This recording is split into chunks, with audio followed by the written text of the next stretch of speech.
Madam President, distinguished members of the Court, it is an honor and great privilege to appear before you in this case as the agent of the Republic of Armenia. This morning, you heard Azerbaijan's oral submissions regarding the request for provisional measures. That request is replete with issues patently outside the parameters of the CERT. It is an exercise in false equivalencies, a tactic engineered to create a fog of information, one designed to give the impression that Azerbaijan is the true victim. Azerbaijan's application is the ingenious, knee-jerk reaction to manufacture parity, to mirror Armenia's well-founded claims. It was Armenia who notified Azerbaijan of its claims under the CERT on 11 November 2020. Thereafter, Azerbaijan responded not by engaging, but by mirroring. Armenia raised claims of hate speech. Azerbaijan mirrored. Armenia raised claims of destruction of cultural heritage. Azerbaijan mirrored. It was Armenia who filed its application in September instituting proceedings before the court, along with the request for provisional measures. Azerbaijan mirrored again, exactly 1 week later. Azerbaijan's claims are manufactured and defensive moves. Once the fog clears, one finds no substance to such claims. Azerbaijan's agents' flagrant misrepresentation as to Khojaly are a case in point. Azerbaijan wants to lift the carpet further. We can lift it completely off the floor. Should I start talking about massacres and pogroms of ethnic Armenians in Sumgait, Baku, Maraga, Ganzak, among many others, which have stained that carpet deep, ugly red? No, I'm not going to do that, since now is not the time.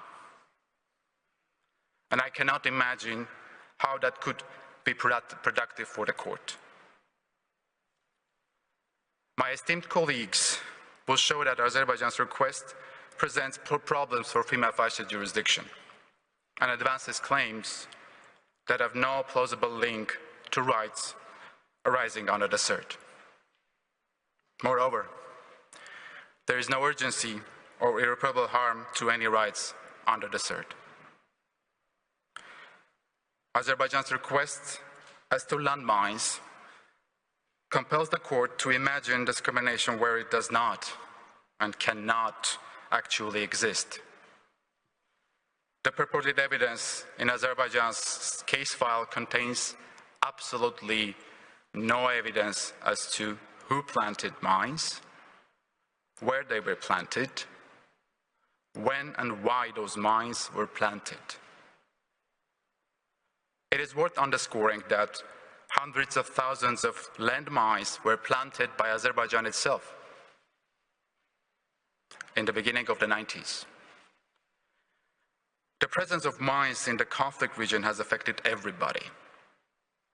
Sadly, we have all suffered because of mines.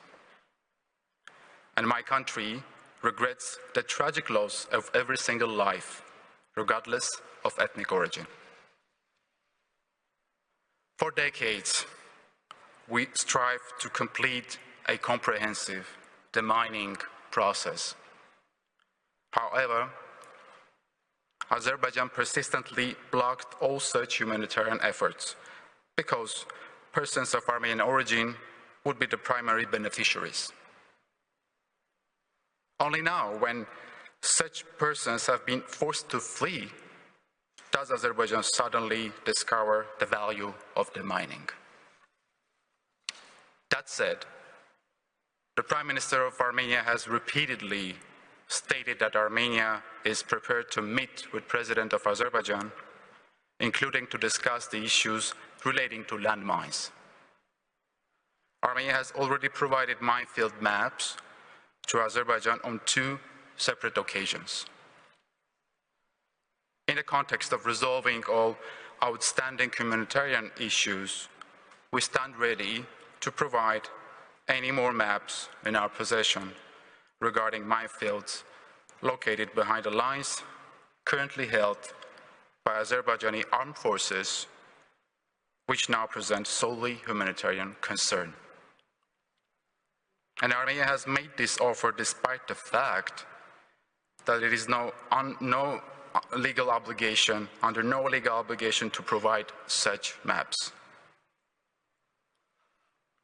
Yet, Azerbaijan baselessly accuses Armenia of engaging in ongoing operations to assault Azerbaijan's territory with more landmines and requests that court order Armenia to stop.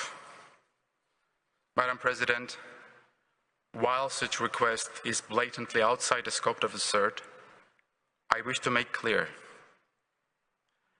Armenia is not planting landmines in the territory of the Republic of Azerbaijan or the Republic of Artsakh.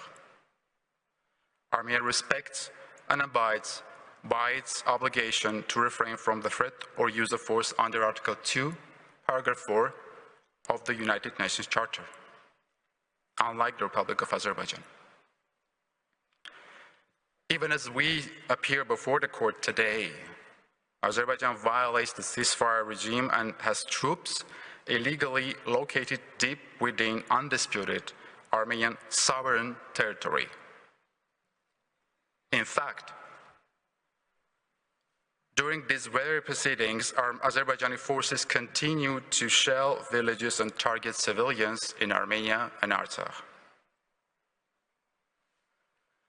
Azerbaijan further accuses Armenia of facilitating and tolerating purported anti-Armenian hate groups and sponsoring online campaigns to disseminate hate.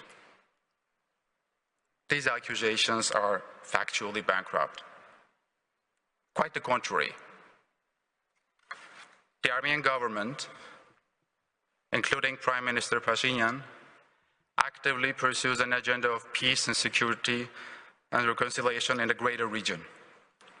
Indeed, the recently adopted action plan of the government explicitly defines a goal to open a new era of peaceful development for our country and region.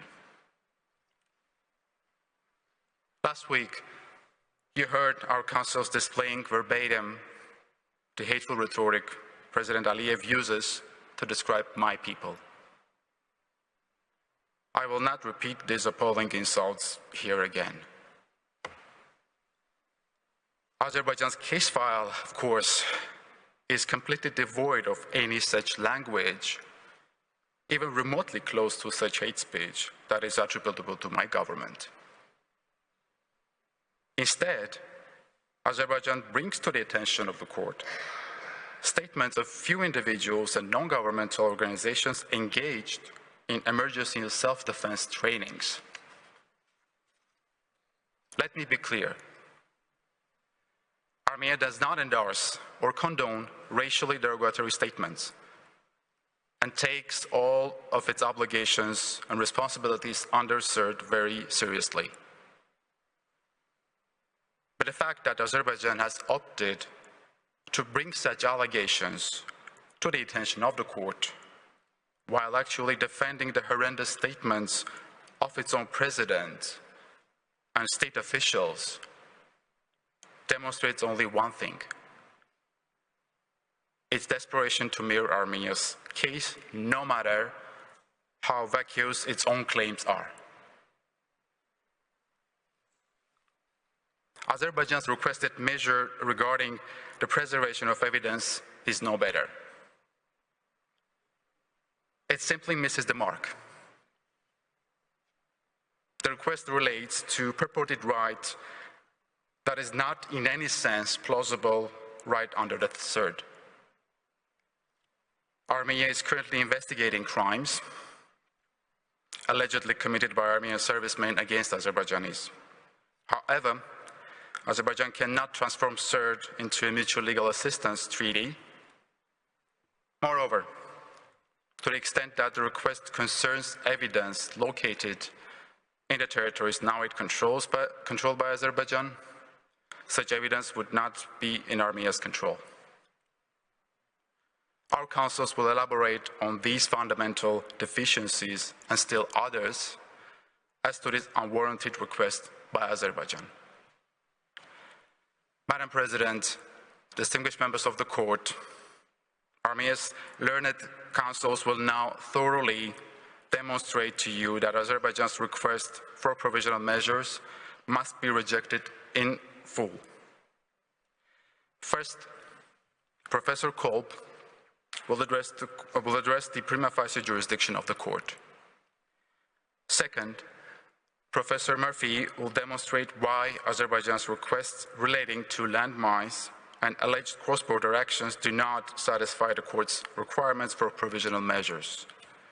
Azerbaijan's requests fail as a matter of prima facie jurisdiction, advance no plausible third rights, and suffer from still other fatal deficiencies. Third, Dr. Salonidis will address why Azerbaijan's request relating to the alleged incitement of racial hatred targeted at Azerbaijanis also does not comply with the requirements for provisional measures or state a plausible third violation. Azerbaijan's evidence neither establishes the espousal or incitement of racial hatred or violence, or any state conduct warranting the invocation of the third. Professor Daljan will conclude Armenia's presentation by explaining why Azerbaijan's request for the collection and preservation of evidence is inappropriate and, in any case, does not meet the requirements for provisional measures. Azerbaijan's request in this respect is outside the scope of the cert and the court's jurisprudence. I thank you, Madam President, distinguished members of the court, for your kind attention. I now kindly ask that you invite Professor Kolb to address the court.